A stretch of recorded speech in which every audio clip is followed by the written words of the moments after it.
Le premier point, ça va être le bon match quand même de l'AS Monaco, même si défensivement ils ont été un petit peu en difficulté sur certaines phases de jeu, mais on voit quand même qu'il y a du caractère et c'est de bon augure pour la suite de la saison. En deux, bah, c'est le FC Nantes qui finalement fait un match plutôt correct dans une très très belle ambiance, mais on voit quand même que cette équipe elle va être en difficulté, je pense, très souvent parce que même si elle arrive à se créer des occasions défensivement, c'est quand même assez compliqué. Et puis en 3, c'est Minamino. Minamino parce que souvent avec Daniel, on parle depuis quelques années des joueurs, des contextes en fonction de leur arrivée dans un club, de l'entraîneur qui est en place. Et on voit que Takumi Minamino, c'est bien sûr un bon joueur, mais pour ceux qui suivaient la Première Ligue, voire la Bundesliga un peu avant, on le savait. Mais c'était quand même surprenant de voir son niveau l'année dernière. Tes 3 points, Lio. Bah, écoute, je vais rejoindre Kevin, mais en prenant le contre-pied, c'est-à-dire que moi, j'ai bien aimé l'entame de match des Nantais, avec, je pense, une très bonne lecture et un très bon travail d'Aristouille et de son staff pour gêner justement ce bloc offensif monégasque. Ensuite, en 2, bah, je pense que tout le monde m'attend, je vais parler de Cohn. Il me déçoit, honnêtement. Il y a plein de choses que j'ai vues encore ce soir et ça ne me rassure pas. Et en 3, je vais parler de Balogun. L'arrivée de Balogun qui pourrait changer pas mal de choses dans l'effectif et notamment dans l'animation offensive monégasque. 32-16, mes Nantais, mes Monégasques, pour venir débriefer cette rencontre dans l'after juste avant du rugby. C'est terminé, Pierre Thévenet, entre le Stade français et Oyonnax. Salut Pierre. Et le Stade français a finalement réussi à s'imposer 28-18. L'essai de Jeremy Ward a été accepté en fin de match. Derrière, Joris Second a rajouté un drop. Ça a été très compliqué pour les Parisiens ce soir face aux promus Oyonnaxiens. Mais c'est bien les Soldats Roses qui s'imposent 28-18 ce soir à Jean-Bois. Merci beaucoup Pierre, bonne soirée à toi et à très vite. Je rappelle qu'on est donc en direct sur la chaîne Twitch RMC Sport. Vous pouvez commenter comme Kevin, le mec sympa qui écrit s'il vous plaît RMC, lisez Twitch parfois. Voilà, c'est fait Kevin. N'hésitez pas à venir partager les débats avec l'after. Les gars, 3 partout ce soir en ouverture de la 3e journée de Ligue 1 entre Nantes et Monaco. Je vais rappeler les buteurs ce soir avec Mostafa Mohamed pour le doublé et Jean-Charles Castelletto côté monégasque et Minamino, Ben Yedder et Boadou. Le premier point nantais, est-ce que c'est ça que vous retenez en premier ce soir, ou vous dites que finalement Nantes a de la réussite ce soir, ou vous voyez peut-être du positif après un début de saison catastrophique? Non, il n'y a pas que de la réussite quand même. Moi, je trouve qu'il fallait... alors, on a vu, on a entendu surtout les joueurs parler par rapport à leur entraîneur et se regrouper en disant que ils faisaient bloc autour de leur entraîneur. C'est bien de le dire, mais après, faut le démontrer sur le terrain. Et aujourd'hui, je pense qu'ils l'ont démontré avec leur capacité, avec leur. Il y a eu beaucoup d'âme, il y a eu quelque chose qui est sorti de là-dedans. Kevin a entièrement raison. Je pense que défensivement, quand même, il y a des petits manques. Mais attention, en face, c'est quand même une grosse attaque. Oui, c'est vrai. C'est pas n'importe qui en face. Toutes les attaques que Nantes va rencontrer ne seront pas de la valeur de celles de Monaco. Mais moi, je les ai trouvés valeureux, je les ai trouvés très organisés. Et je pense, honnêtement, parce que j'avais regardé cette équipe de Monaco, j'ai dit, tiens, pourquoi ils en sont là? Ils gagnent leurs 2 matchs. Et j'avais regardé notamment leurs offensives à chaque fois. Et j'avais vu aussi que Monaco jouait beaucoup sur ses 3 attaquants avec Golovin, Minamino et Ben Yedder devant, qui jouaient très serrés, très, très groupés derrière Ben Yedder. Et donc, ils passaient souvent dans l'axe comme ça. Et donc, qu'est-ce qu'on fait tout de suite les Nantais, ils ont mis tout de suite de la densité dans l'axe en délaissant les couloirs. Ça a considérablement gêné, dans un premier temps, les Monégasques pour leurs attaques. Et après, la deuxième chose, je dirais même la première chose, c'était d'embêter ces Monégasques en jouant très haut. Parce que Monaco, cette équipe, n'est certainement pas faite pour subir. Ils ne savent pas subir. Et donc, ils ont joué très haut, ils ont embêté d'entrée. Moi, je pense que la lecture des Nantais, du staff et ce que la copie qu'ont rendu, notamment première mi-temps, ces Nantais, était de bonne facture. Kevin, je sais que tu aimes les stats. Quand même, 3 partout score final. Les expected goals de cette rencontre, 0,91 pour Nantes, 4,11 pour Monaco.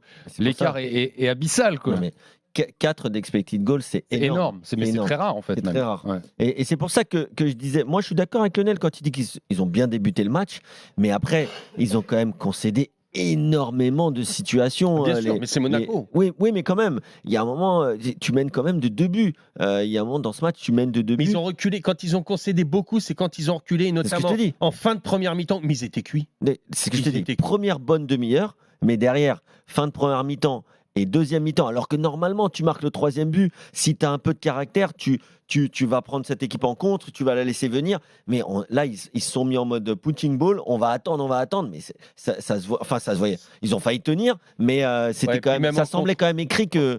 Même en compte que Kevin, enfin pour moi c'était difficile parce que déjà ils étaient cuits à la 60e, 65e, ils n'arrivaient plus à lever les genoux. Donc se projeter en compte à un moment, je ne sais plus lequel c'est, Sissoko peut-être qui part sur le côté gauche, personne ne le suit ou alors faut 2 heures pour que quelqu'un arrive. Non, mais c'est- Donc toutes les contre-attaques étaient pratiquement vouées à l'échec. C'était très compliqué pour eux. Mais je pense qu'aussi il y a quelque chose de très important, c'est le banc. Le banc ce soir, il fait la différence. Tu as un entrant monégasque, 2 minutes après, il marque le but. Ou il fait non, c'est lui qui marque le but. Pourtant, ils ont fait que 2 changements. Oui, mais ça suffit. Ouais, non, Ça c'est vrai. suffit, ça fait la différence. Juste Et du côté nantais, derrière, il y a eu des changements, mais Pour- c'était pas au niveau, franchement. pour finir sur Nantes les a stats, baissé. Nantes a marqué 3 buts. Vous savez combien ils ont fait de tirs 4. 3 tirs. Ouais, mais en même temps, mais il suffit de les cadrer. Hein. Ouais. Honnêtement, contre Monaco, il suffit de les cadrer. Hein. Non, mais- Alors, on va ouvrir la Attends, page des gardiens dans juste- quelques instants. Parce que là, Ok, mais du côté de Monaco, c'est quand même 18 occasions, 4 d'expected Ah ouais, goals, mais- plus de 4 d'expected goals, 27 tirs. Donc on peut quand même dire que finalement, le match nul pour l'AS Monaco, il est quand même, c'est un minimum. Lionel, pénaux. supporter nantais, nous appelle au 32-16. Salut Lionel. Bonsoir messieurs. Je te présente Lionel, tu vois, ton attention, ton on est homonyme. 2 bons. Là, Voilà, il y a 2 Lionel Salut, contre, Lionel. contre un Absolument. Kevin. Absolument. 3 en plus partout. de Ouais, Lionel vas-y. de Bourgogne. Ah bon, Euh, décidément, vous êtes le même peut-être. Je vais essayer d'aller assez rapidement à l'essentiel. Donc je suis d'accord avec Lionel, justement, les Nantais ont été valeureux. Par contre, je vais peut-être être à contre-courant de ce que vont dire certainement un certain nombre de Nantais, mais autant je pousse, j'espère que Aristoui va rester, mais il faut qu'il progresse dans le coaching. Ce soir, encore une fois, il foire le match. Il foire le match parce que justement, vous parliez du fait que Nantes a subi. Il fait rentrer, il enlève Bamba. Ils ont reculé. Ils ont reculé. Il met Moutoussamy, qui est une catastrophe. Sur le but, sur le deuxième but, vous regardez, ou le troisième, vous regardez Moutoussamy, il est derrière ses centraux. Mais qu'est-ce qu'il fait là? Qu'est-ce qu'il fait là? Coco, il doit sortir dès la 55e. On sait que Coco, c'est 50-55 minutes. Le premier but, il est à bout, quoi. Sissoko, c'est pas un défensif axial. Puis on sait que c'est pas, en ce moment, c'est pas fort. Enfin bref, il a d'une équipe qui avait une certaine dynamique, qui pouvait faire peur à l'adversaire. Il les a obligés à retourner dans leur travers. Oui, mais on Donc là revient où sur le vraiment- sur le là où problème que vraiment- soulignait Lionel. Là- Lionel ici Là, en plateau. là où vraiment Pierre Aristouille doit progresser, et il avait déjà été contre Toulouse, c'était difficile. Contre Lille, c'est pareil, il a dû réajuster, mais parce qu'au départ, il faut vraiment qu'il progresse dans le coaching, parce que c'est là où est vraiment son talent d'Achille, et j'espère qu'il va progresser, parce que j'espère qu'il va rester. Voilà. Mais avec un coaching pareil ce soir, on ne doit jamais se faire remonter 3-3, c'est pas possible. Mais il y a Même beaucoup de si c'est joueurs, Monaco. Lionel. Excuse-moi, il y a beaucoup de joueurs que tu aurais voulu voir sortir, mais pour mettre qui à la place? Non, déjà, il y a des joueurs que j'aurais pas voulu voir sortir, c'est Bamba, et j'aurais voulu surtout pas Moutoussamy. On sait très bien que Moutoussamy, c'est très compliqué. Il est valeureux, c'est bien, mais au niveau du foot, c'est compliqué, quoi. Et Bon, là, il a pas été mauvais quand même l'an dernier, non, Moutoussamy. regardez sur le but, vous verrez Non, si mais un je te défenseur... parle de l'an dernier. Non, il est valeureux, mais c'est compliqué. Ouais, non, mais quoi, c'est il a compliqué. rendu quand même des services Voilà, l'an dernier, Je vais Moutoussamy. certainement pas critiquer quelqu'un qui est courageux comme lui, qui mouille le maillot. Mais on sait très bien aujourd'hui, il y a meilleur sur le banc, voilà. Mais pas le faire rentrer. Et le coaching a été catastrophique Non, aujourd'hui. mais Je suis c'est pas sûr qu'il y ait nettement meilleur, Ouais. Lionel, hein, parce que franchement, je crois que ce soir, je le disais tout à l'heure, alors tu peux ne pas être d'accord avec moi, hein, mais je pense que le banc, quand tu vois la rentrée des joueurs de banc monégasques par rapport à la rentrée des joueurs de banc de Nantes, il n'y a pas photo, quoi. Il n'y a pas photo. Ah oui, au niveau de l'effectif. Ouais, suis voilà, d'accord. c'est ça. Donc, Non, mais même au niveau C'est compliqué. je ne sais pas si tu écoutais juste avant Lionel, on parlait des statistiques de ce match. Alors, ça reste que des chiffres, mais aujourd'hui, c'est un miracle que vous marquez 3 buts et que vous arrachiez un match nul, même si vous meniez au score. Parce que dans le jeu, à part une très bonne entame de match et disons un premier tiers de match Avec la plutôt réussi, mais derrière, attention, l'AS Monaco, on l'a dit, moi je le dis depuis quelques semaines, depuis que je découvre quelques-uns normalement de leurs recrues, comme Singo que je connaissais pas, ou même Zakaria comme ça en Zakaria, défenseur central, c'est costaud. Hein. Donc aujourd'hui, vous leur mettez 3 buts, mais derrière, par contre, vous prenez des vagues. Hein. Ah, mais on est bien d'accord. Mais par exemple, Bamba, bah voilà, il a mérité de gagner sa place. Et je suis content pour lui parce que c'est quelqu'un qui s'est battu et puis qui Il va peut-être vous falloir techniquement- quelqu'un à droite comme latéral quand même. Ah bah bien sûr, évidemment, qu'il y ait des trous dans l'effectif, on est d'accord, mais il y a quand même moyen de faire quelque chose. Et puis Mohamed, il s'est imposé. C'était pas tout à fait l'idée de Daristouille au départ. Et Mohamed, quand on a l'avancante de l'équipe d'Égypte, il y a un moment, il faut savoir aussi l'installer et lui faire confiance. Et puis aujourd'hui, il en est à 3 buts, et il pèse et il va encore plus s'améliorer. Mais bon, voilà. Donc je souhaite qu'Aristouille reste parce que vraiment ses idées sur le foot au départ nous séduit. Par contre, au niveau du coaching, il faut vraiment et c'est normal, c'est un jeune coach, il va apprendre. Seulement, on n'est que Nantes, hein, donc il n'y a pas beaucoup de temps pour apprendre. Hein. Merci Lionel d'avoir été là ce soir. Merci à vous. Passe une bonne Salut, soirée, Lionel. à bientôt Bonne fin de j'espère. soirée. Au revoir. Salut Bientôt, Lionel. au revoir. Bye bye. Autre auditeur nantais qui nous appelle ce soir, mais il a disparu de mon écran. Adri au standard. Ah non? Et il est parti. 32-16, hein, si vous voulez réagir, même les Monégasques. On a Yacine qui est là, supporter monégasque. Salut Yacine. Oui, salut messieurs, bonsoir. Salut Yacine. Sois le bienvenu dans l'after, Yacine. Merci beaucoup. Bon, quand tu écoutes, tu vois ce match, on a donné les stats également. Alors, je ne vous ai pas écouté parce que je vous avoue, j'étais à fond dans le match. Okay. Excusez-moi s'il y a de fait. la redite. Hein, mais... Non, on t'excusera. 3 partout, tu es frustré après ce match nul, j'imagine? Non, pas du tout. Ah bon? Pas du tout. Moi, j'ai beaucoup aimé la capacité de réaction justement de Monaco. Mené 3-1, il y a eu de la déconcentration sur les 2 entames de période, mais ils n'ont jamais lâché. Ils ont appuyé jusqu'à finir à la fin avec seulement 2 défenseurs. On fait rentrer, et puis c'est Myron Boadou qui marque juste après son entrée en jeu. Donc franchement, nous, tout ce qu'on voulait, c'était au moins égaliser, et on voyait que l'équipe, elle avait envie, qu'elle donnait tout. Et franchement, non. Faire le 3 partout, c'est dommage au vu des stats, ça c'est sûr. Mais au vu de la physionomie, on est content. Et puis quand on voit le jeu de l'équipe, en fait, ce soir, le match il est beau par rapport à l'année dernière avec Philippe Clément. Ça n'a rien à voir. L'équipe, elle est transfigurée. On le voit avec les joueurs comme Minamino. C'est plaisant. Franchement, c'est vraiment rafraîchissant. C'est plaisant offensivement, Yacine, mais c'est vrai que ça fait déjà 5 buts encaissés en 3 matchs, 3 ce soir. Il va y avoir des réglages à effectuer quand même. Là. Ouais, mais alors après, il faut voir aussi que la défense qui est titulaire maintenant, déjà, alors Magassa, c'est un petit jeune qui sort du centre de formation, il est milieu def à la base, donc il s'intègre plutôt bien, je trouve. Et c'est remanié complètement des 3 derrière. Hein. Ils se connaissent, faut leur laisser peut-être un peu de temps. Moi, j'ai plus, 4 avec le gardien, mais honnêtement, personnellement, le gardien, j'ai vu plein d'entraînements. J'ai vu, je le vois jouer, j'ai regardé ses matchs parce que suite aux entraînements, j'étais très sceptique. Là, je le vois, il fait les mêmes erreurs en match qu'à l'entraînement. Moi, je suis vraiment pas chaud sur Cône. Alors après, je t'ai entendu sur le direct Lio, je te trouvais dur, par exemple, sur ce soir. Alors la tête, quand même ce soir. La tête, c'est une tête d'un mec qui recule, une tête à 9 mètres d'un mec qui recule. Elle est vraiment, si tu regardes, elle est même pas ras le poteau. Non, elle est même pas ras le poteau. Il est milieu de son but, un peu décalé sur sa droite. Il est très mal placé au départ. Il fait aucun pas de côté. Il est tout le temps sur les talons, aucun pas de côté. La balle, elle est à 1 mètre du poteau sur une tête à 9 mètres sur un gars qui recule. En première division, c'est interdit. Tu ne dois pas te comporter comme ça. Le 3e but, il est baladé d'un côté sur l'autre, sur son 2e poteau. Il met 2 heures pour aller à son... non, il est encore en train d'essayer d'y aller. Le 3e, il ne peut rien faire, les poteaux rentrants. Mais regarde son déplacement. Oui, j'ai vu, mais... Le mec, il fait tout en arrière. Tout est en arrière. Il est tout le temps sur les talons. Moi, j'ai mis beaucoup de doutes. Pour moi, ce n'est pas mieux pour l'instant que comment que Noble.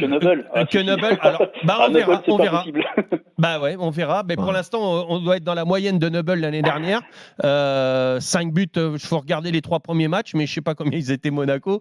Mais moi, alors là, franchement, j'ai beaucoup de mal avec ce gardien. Après, c'est vrai que défensivement, moi, j'aime bien en tout cas les joueurs qu'ils ont, même si Magassa, tu nous dis que c'est un milieu de terrain. Zakaria, c'est un joueur qui peut jouer central, mais qui peut aussi jouer milieu de terrain. Donc, c'est pas forcément de grands défenseurs de formation, même si franchement, ça ressemble à quelque chose. Ils vont apprendre à se connaître. Et c'est vrai, par contre, que cette équipe, elle dégage une fraîcheur. Bon, déjà, on l'avait perdu sur les derniers mois, mais on a retrouvé Caio Henrique. Quand même, Caio Excellent. Très bon droit. passeur. Hein. Très bon passeur. Caio Henrique, meilleur passeur des 5 grands championnats sur les 3 dernières saisons. En total de passes cumulées, c'est extraordinaire. Et puis surtout, moi, je le disais dans mes 3 points, je ne sais pas ce que tu en penses, tu en as parlé, mais Minamino, moi, je savais parce que je l'avais découvert déjà avant et surtout suivi de près, notamment à Southampton, avant d'aller à Liverpool. Mais franchement, Takumi Minamino, ce qu'il fait depuis le début de Il est saison, transformé. c'est extraordinaire. Il est Surtout transformé. ce match. Extraordinaire. Sur ce Même les match-là, autres matchs. 3 buts de passe D. déjà sur les autres matchs c'était pas mal, mais sur ce match-là c'était vraiment incroyable. Enfin, même maintenant on se dit, maintenant ce Golovin il se met pas au niveau quoi, alors qu'il a sans doute fait son match en fait, mais il se Ouais, fait. Mais Ouais, les c'est trois beaucoup travaillent plus énormément. Ça a changé sous la patte de Hutter, comment vous dites, je sais pas. Adi Hutter. Hutter. Uta. Voilà. Allemand LV1, Ça a changé parce que il y a un gros travail, il y a un travail énorme des 3 attaquants, que ce soit Golovin, Ben Yedder ou Minamino. Ils font un travail. D'ailleurs, on a même vu à la 90e comment Golovin venir tacler dans ses 16 mètres. C'est lui. Il y a une contre-attaque du FC Nantes. C'est lui qui vient défendre et qui gagne la balle dans ses propres 16 mètres. Il y a un gros travail qui est fait défensif de la part des attaquants. Il y a un gros travail. Il y a sa patte aussi au niveau. Il a son animation qu'il a envie de mettre offensive qui est très bien. Mais ça demandait un petit plan B parce que ce que je disais tout à l'heure, je trouve que quand même le FC Nantes avait très bien regardé, très bien jugé et que Monaco depuis le début de saison passait que dans l'axe, en omettant de passer par les ailes. Et donc pas vraiment, là, parce que c'était beaucoup Vanderson qui faisait le travail aussi.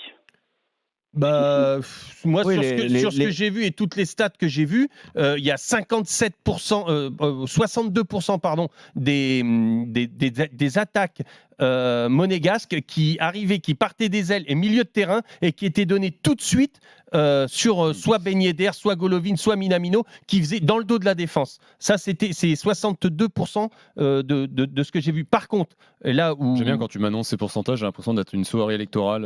Lionel Charbonnier, parce reporter. que maintenant, on est que là-dedans, quoi. On n'est pas que là-dedans. Enfin, pas que là-dedans. Mais par conclure contre, sur il va Monaco, falloir ouais. changer. Et pour conclure sur l'animation offensive, ok, il n'y a pas de souci. Défensif, pour moi, sans remettre en question la valeur des individus, je pense que dans l'animation défensive avec ces 3 joueurs-là, il va falloir une autre animation et pourquoi pas l'intégration d'un milieu de terrain et défendre à 4 au lieu de défendre à 3 comme ça. Parce que sur les côtés, ils sont tout le temps en train de prendre le jus. Et Yacine, juste pour conclure, je voudrais que tu me donnes ton avis. Autant j'ai trouvé qu'on s'était un peu emballé sur Monaco après 2 matchs, 2 victoires. Ça y est, ça devenait des candidats au titre. Je ne sais pas ce que tu en penses déjà de ça, mais autant... Ce soir, j'ai l'impression que ce match nul contre Nantes, ce 3 partout, finalement, voilà, le résultat, on arrive à le laisser de côté monégasque et on est quand même sur une bonne lancée. On arrive totalement à le laisser de côté, voilà, vu la physionomie et ce que je disais. Après, ça a été dit aussi justement dans l'after, mais Monaco, c'est un club particulier parce que on sait très bien qu'au final, la qualité, il y en a quand même beaucoup. Et on a l'impression que c'est plus un niveau d'état d'esprit à un moment donné de la saison qui peut faire défaut. Et là, il est bien l'état d'esprit. Donc on va pas s'enflammer après 3 journées, mais en tout cas, t'as quand même, 3 sur ce qu'on a vu, c'est bien quoi. Et puis le début de saison qui change, hein, ça fait 2 ans que le début de saison était compliqué pour par les barrages à chaque fois. Ouais, exactement. Et puis tu as quand même, comme le disait Lionel dans son 3e point, un certain Balogun qui va arriver. Et là, tu as quand même un nombre de buts conséquent qui pourrait débouler sur le Rocher. Et la semaine prochaine, on espère que ça va pas poser de soucis avec qui va jouer, Ben Yedder ou lui. Exactement. Voilà, on espère que ça va bien s'intégrer, et comment ça va jouer? Et comment ça va jouer si jamais il met les deux, s'il associe les deux, Ben Yedder, Balogun, tout va changer. Et Monaco qui reçoit Lens la semaine prochaine, Yacine, hein, samedi la semaine prochaine, ça va être gros match, et puis on doit se venger. On doit se venger des Lensois, voilà.